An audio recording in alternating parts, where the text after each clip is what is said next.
প্রতি বছরের মতো এবারও rotary club of Calcutta old সিটির তরফ থেকে ড্রাইভ হৃদয়ার আয়োজন করা হয়েছিল। প্রায় 200টি মতো গাড়ি এই ড্রাইভে অংশগ্রহণ করেছিলেন, অর্থাৎ কার র্যালিতে অংশগ্রহণ করেছিলেন। এখান থেকে যে অর্থ উপার্জন হয় প্রতি বছরই সেই টাকা একটি নোবেল কজে ব্যবহার করা হয়, এমনটাই বক্তব্য এই উদ্যোক্তাদের। কত বছর ধরে আপনারা এই প্রোগ্রামটা অ্যারেঞ্জ করছেন এবং এই প্রোগ্রামটা অ্যারেঞ্জের পরে মানে কী ধরনের কোন কজে টাকাটা ব্যবহার করা হয়? এটা আমাদের হচ্ছে সিজন 7। আমরা 7 বছর ধরে এই কাজটা করছি।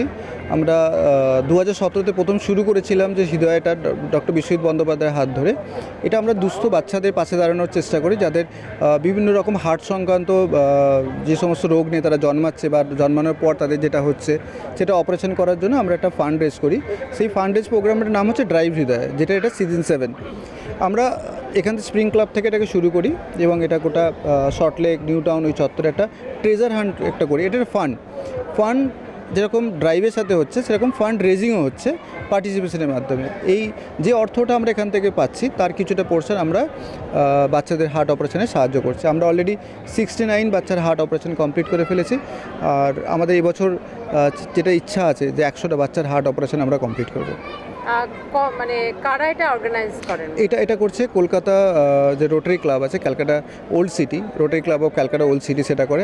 প্রতি বছরই যে টাকা উপার্জিত হয় এই অনুষ্ঠানের মাধ্যমে, সেই টাকা দিয়ে দুস্থ পরিবারের যে সমস্ত শিশুরা হার্টের সমস্যায় ভুগছে তাদের অপারেশনের খরচ দেওয়া হয়। এখানে দেখতেই পাওয়া যাচ্ছে সেই সমস্ত ছবি, যে সমস্ত ছোট ছোট শিশুদের জীবন দান করা হয়েছে এই অনুষ্ঠানে আয়োজিত টাকার মাধ্যমে।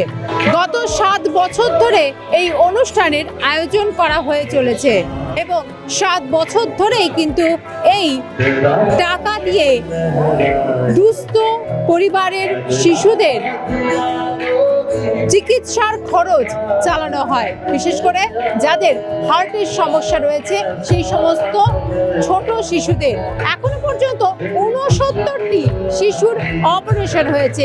আগামী দিনে আরও শিশুর অপারেশন করা হবে বলে আশাবাদী উদ্যোক্তারা। এই আয়োজনটা একদমই ভিন্ন।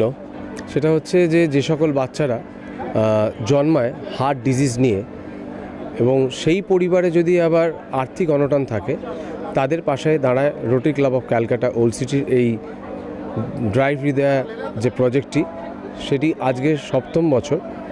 আমরা প্রথম যখন গাড়ি র্যালিটা স্টার্ট করি তখন 30-35টা গাড়ি আমাদের সঙ্গে থাকতো।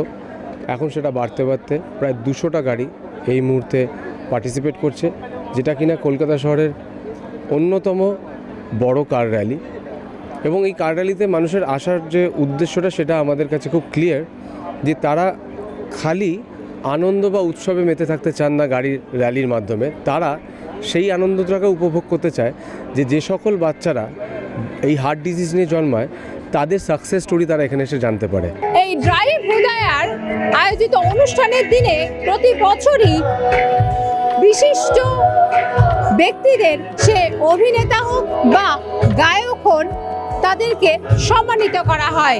এবছর মহানায়ক উত্তম কুমারকে সম্মানিত করা হচ্ছে এবং মহানায়ক উত্তম কুমারের 100তম জন্মবার্ষিকী উপলক্ষে একটি বিশেষ ক্যালেন্ডারের তৈরি করা হয়েছে এবং সেই ক্যালেন্ডারে মহানায়কের বিভিন্ন ছবি তুলে ধরা হয়েছে।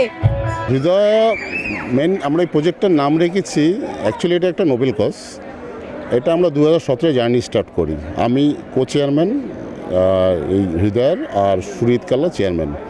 তো অ্যান্ড অ্যাজ ওয়েল আমরা past president of rotary club Calcutta old city, যার উদ্যোগে আমরা কাজটা শুরু করি। তো আমাদের পাস্ট প্রেসিডেন্ট মানে যে ছিলেন member doctor Biswajit Bandyopadhyay, head of the paediatric cardiac Anand Tagore, উনি এখন নেই, লাস্ট কোভিড আমরা মিস করি। উনি আমাদের মেম্বার ছিলেন। তো উনি যখন জয়েন করলেন আমাদের মেম্বারে, আমার এখনও মনে আছে দিনটা, বেঙ্গল ক্লাবে পার্ক স্ট্রিটে ওখানে। তো উনি বললেন যে আমি মেম্বার হতে পারি একটা শর্তে, যে আমার কাছে অনেক বাচ্চারা আসে, আমি তাদেরকে কিছু করার আমার থাকে না, ইচ্ছা থাকলো তো তাদেরকে নিয়ে একটা বড় প্রজেক্ট তোমরা, তাহলে আমি রোটারিতে জয়েন করব। ওনার হাত ধরেই শুরু, উনি আমাদের প্রচুর সাপোর্ট করেছেন। ডক্টর দেবী শেট্টি নিজেও এই যে 69 বাচ্চা যে আজকে আমরা অপারেশন করেছি, দে আর লাইফ সাকসেসফুলি, তারা খেলছে আসছে, সেখানে 1.5 বছরের বাচ্চা আছে, কয়েক মাসেরও আছে, আর ম্যাক্সিমাম 16 বছরও রয়েছে। অনেকে এখন চাকরি পেয়েছে। একটা যে 16 বছরের মেয়েটা আমরা করেছিলাম, সে এখন দিব্যির আমাদের লাস্ট প্রোগ্রামে এসেছিলো। তো এইভাবেই আমাদের হৃদয় হাত দিয়ে ছোড়ো, আমরা দুটো প্রোগ্রাম করি, কার র্যালিটা বিগেস্ট, আর একটা মিউজিক্যাল ইভেন্ট করি। গত 7 বছর ধরে ড্রাইভ হৃদয়া এই কার রেসিং এর যেমন আয়োজন করা হচ্ছে বাইপাসের ধারে, তেমনি সেই দিন মিউজিক্যাল ইভেন্টেরও আয়োজন করা হয় এবং সেখানে বহু কলা কুশলীরাও আসেন এই দিনের প্রোগ্রামে, এই অনুষ্ঠানে অংশগ্রহণ করতে। ক্যামেরায় সুব্রত বোসের সঙ্গে রাজার আমাদের রিপোর্ট, আর প্লাস নিউজ, কলকাতা।